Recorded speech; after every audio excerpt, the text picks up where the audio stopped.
Hey Tube, welcome back. Today we talk about what is REST. REST, which stands for Representational State Transfer, is an architectural style for designing network applications. It was introduced and defined in the 2000s. REST is not a protocol or standard, okay, but rather than a set of guidelines that simplifies the communication between client and server components in a network. So, if your interviewer asks you about REST, you will say it is that it stands for Representational State Transfer, and it is an architectural style for designing a network application. REST is not a protocol or a standard, but rather than some guidelines that simplifies the communication between client and server components in a network. And you'll find it often that your interviewer will send you will have a follow-up question that which talks about the principles of rest or some concepts and principles of rest. Today we might talk about seven, not might, we will talk about seven concepts of rest. We talk them on high level. So you will be prepared in your next interviews. So let's just make this quite smaller and to the left. Okay, that's great. Make it small. Okay. What's going on? Uh-huh. Sometimes Miro is not acting. I have to refresh it. What is this? I don't know. Let's delete it. Okay. Uh, Make it bullet points, white, and let's see. Okay.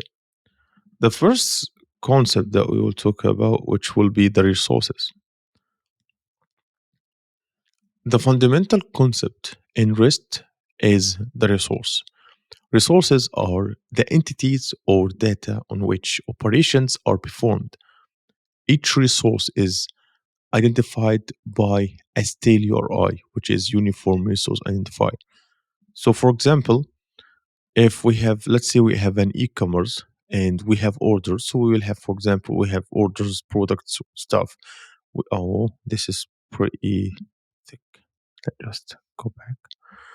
So we will have, for example, here we put our big data or our backend, our servers into resources. So let's say this is our client, and the client want to request informations, and we will do it by resource. So, for example, we will have an order resource that handles all requests that related to the order. We have a product resource, and we also might have like a user use source and etc. So each resource, the main thing here is the resource. Resources are the entities or data on which operations are performed. Each resource is identified by a stable URI, which is uniform resource identifier. So if the client want to get order, it will get like something like get request, order slash all, or order by ID, things like that. Let's just go back. Oh no. Oh, that's good. Number two that we'll talk about, which is pretty important, um, the stateless interaction. Let me just make sure that I'm getting it right. Okay. So each request from a client to a server must contain all information needed to understand and complete the request. The server does not store any session information about the client. This makes REST services simpler to scale and implement, as a server does not need to maintain or manage session state. Number three will be representations. When a client requests a resource, the server sends the resources state to the client in a form of the or in the form that can be read and modified by the client, typically as a JSON or XML. This is called representation. The client can modify the representation and send it back to the server to update the resources state.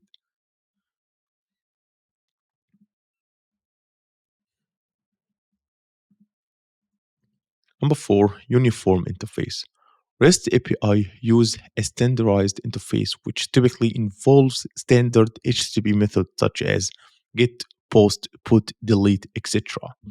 This uniformity allows for decoupling of the architectural or the architecture, which in turn simplifies and improves the interactions between components.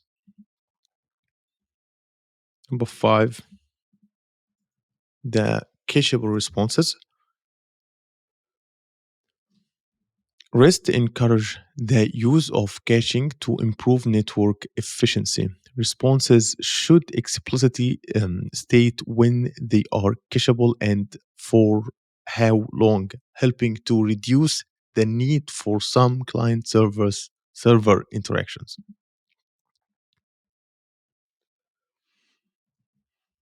Number three, six, layered system. REST allows for an architecture composed of multiple layers. Each layer can only see the layers directly connected to it, which which promotes security and scalability because each layer can be controlled and updated independently.